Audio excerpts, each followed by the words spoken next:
Hey, Nick. Rick Carley, Fox 6. Have you decided on the punishment of Cam? Has he completed everything that you have asked of him? And will Cam Robinson start the first game of the season?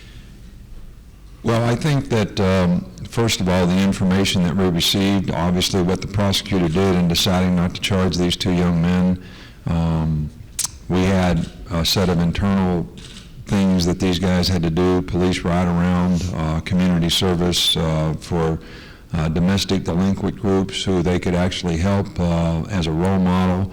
If these guys continue to finish these things, and the fact that they weren't charged with anything, and I don't think the facts that we received sort of match up to what was released. Based on all that information, if these guys complete these things, this will be handled internally, and we'll decide at a later date whether it's necessary to suspend them, but if they do the things they're supposed to do internally, that they will be able to play in the first game. Right. Tom Menino, WVTM 13 in Birmingham. You always talk about accountability, and you want to have guys hold each other accountable. When it comes to off-the-field incidents of this nature, how much would you like your players to kind of, because they came in here and said they talked about how they're family and they want to help each other out, how much can you ask your players realistically to maybe support guys who might have some trouble off the field, and maybe in any way?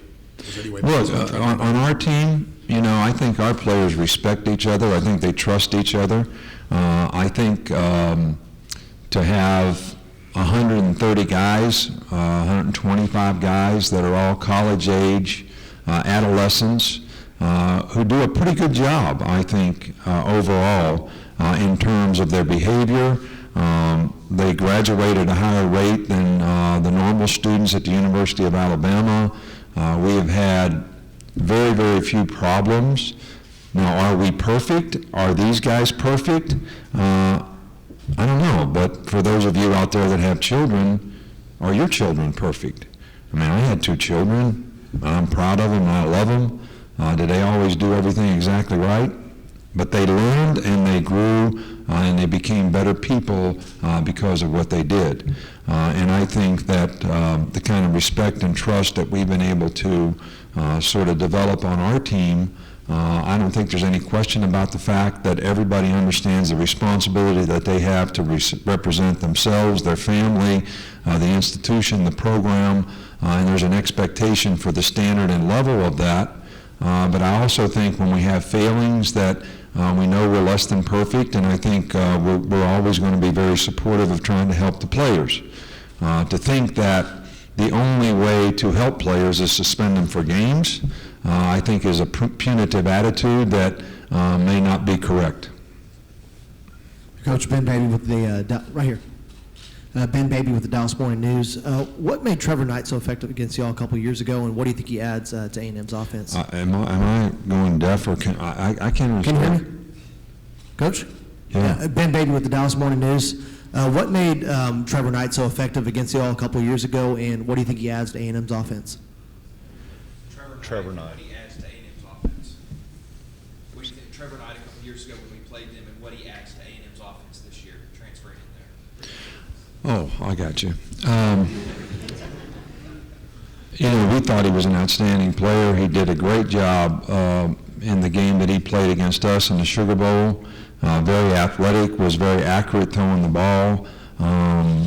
So, you know, I think he'll make a significant impact, you know, at A&M, and it'll certainly be somebody that'll be a real challenge for us to be able to contain, because he's sort of a dual threat guy that has been an effective player and has experience. Right here to your left. Wes Steiner with AL.com. Your team obviously is riding a two-game winning streak into this year's Iron Bowl. What are you expecting from Gus Malzahn and that team coming off a 7-6 season? And then, if you had any advice for that team playing Clemson right off the bat, what would it be? Well, first of all, what happened the last 2 years, what happened last year at Auburn, what their record was last year, what our record was last year, who's won the last two games, will have absolutely no effect on the game that we play when the Iron Bowl comes in November. Absolutely none. All right, so they're going to have a good team. They have good players. Gus is a good coach. He does a great job with their offense. Kevin Steele will do a really good job with their defense. They've got good front people. This is a team that I expect to be a very, very challenging team.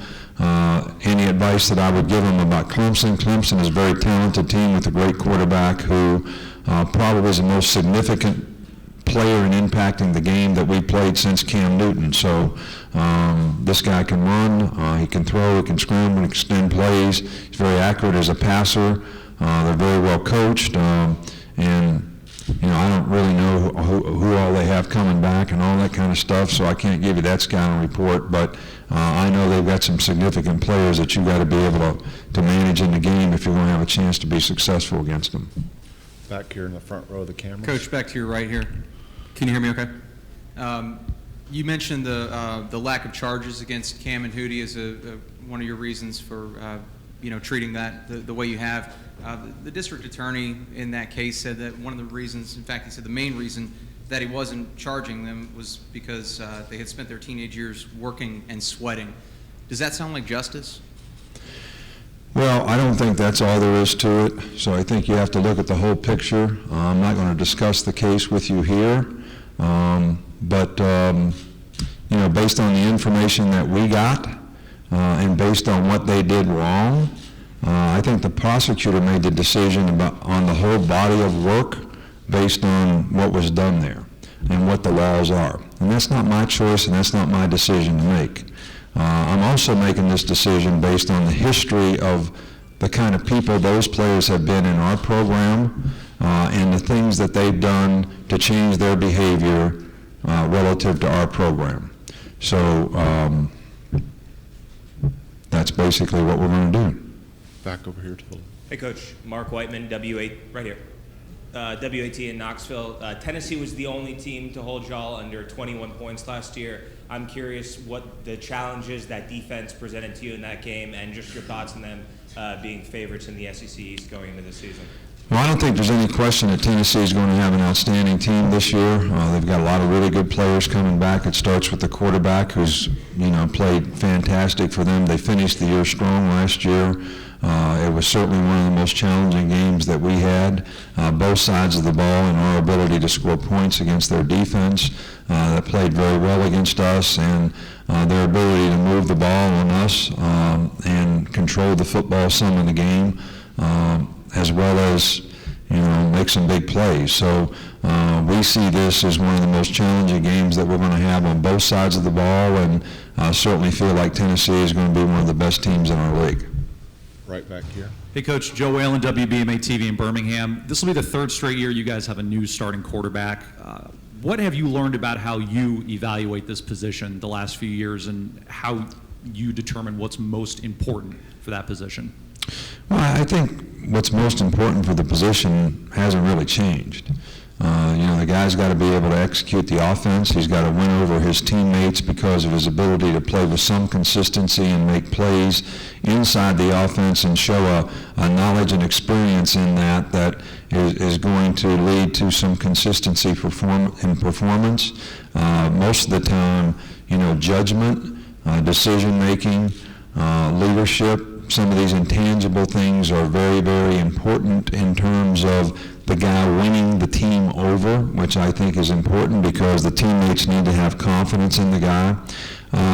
So these are some of the same characteristics that we've always looked at, that we'll continue to look at.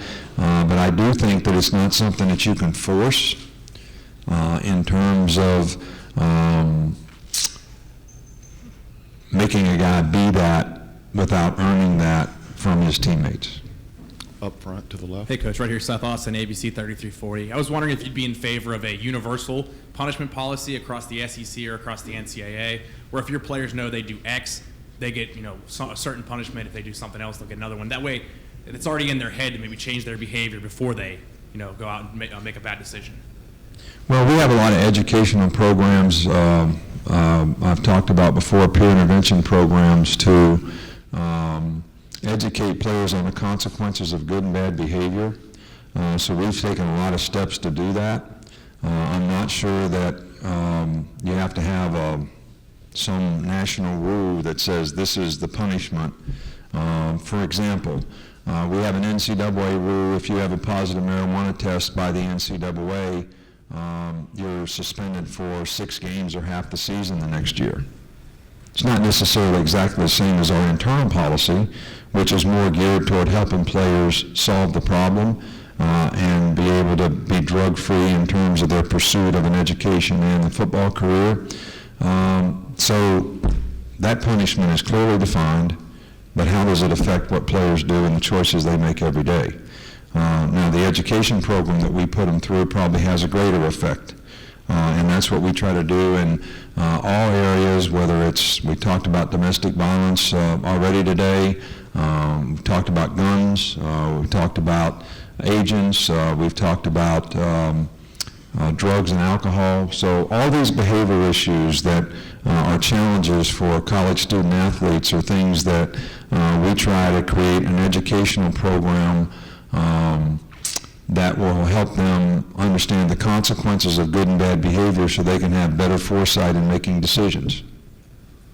Right here to your left, front row. Taylor Tannenbaum, WHNT in Huntsville. A couple of years ago on the 60 Minutes special, we saw you all over Eddie Jackson as a freshman heading into his senior season. How have you seen him grow over the years, especially moving to safety, and are you still on him just as much a couple of years later? Well, I'm really, not on anybody unless they need it.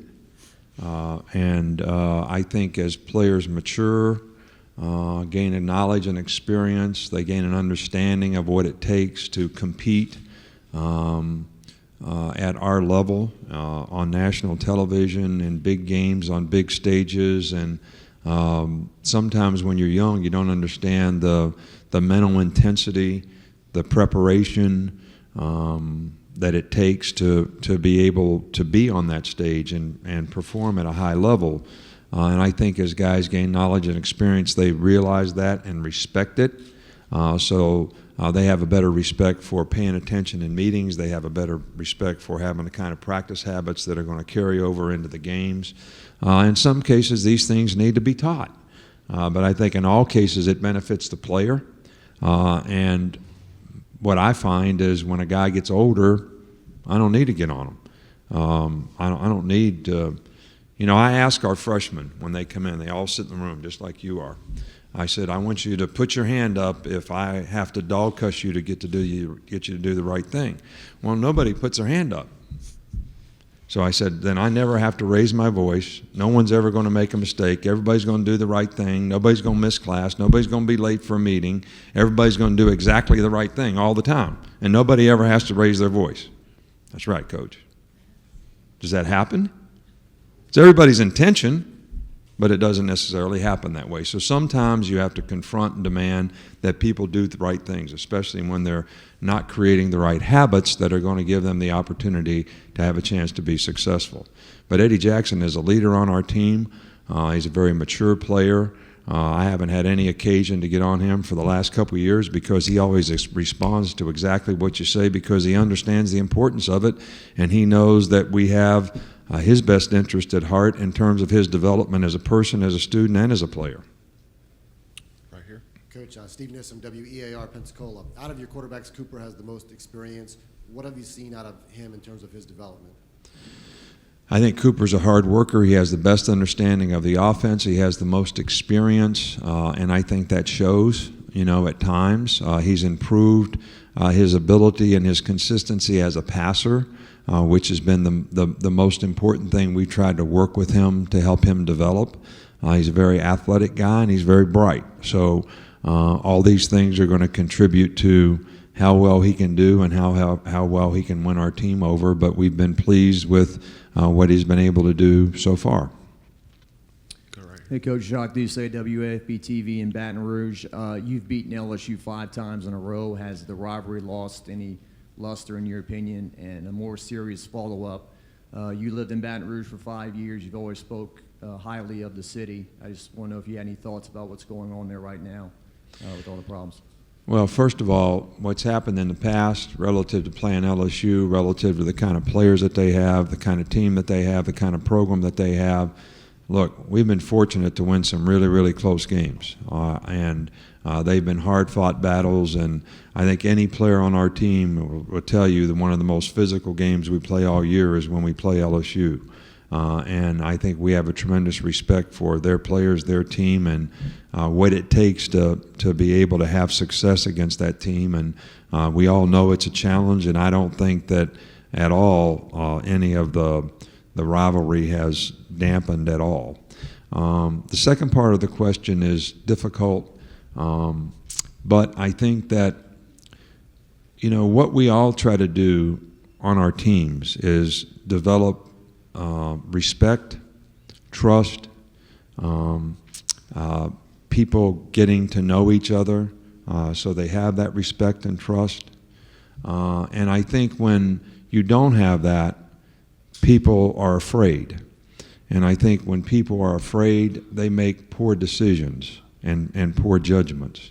And I think if we all try to come together and have a better understanding and have a better respect for everyone involved in this, you know, every life is important. It's important to respect police. It's important for both sides to make good judgments. But I think not understanding how this guy feels over here and how this guy feels over here is what creates this fear that has created a lot of bad judgment, I think, and maybe contributed to some of these problems. And maybe if we had, like we've created in our own organization, and I know this would be more difficult to do on a national basis, but you know, we have the police come to practice. You know, we have a dinner where the police come and eat with our players. We try to develop a relationship between, so there is no fear. There's a respect, a trust that's built. We have our players do police ride-around, so they develop a respect for what the police have to go through and see it from the other side. So, but I think all these things sort of develop a respect and eliminate some of the fear that maybe has created some of these bad judgments that we've had on both sides.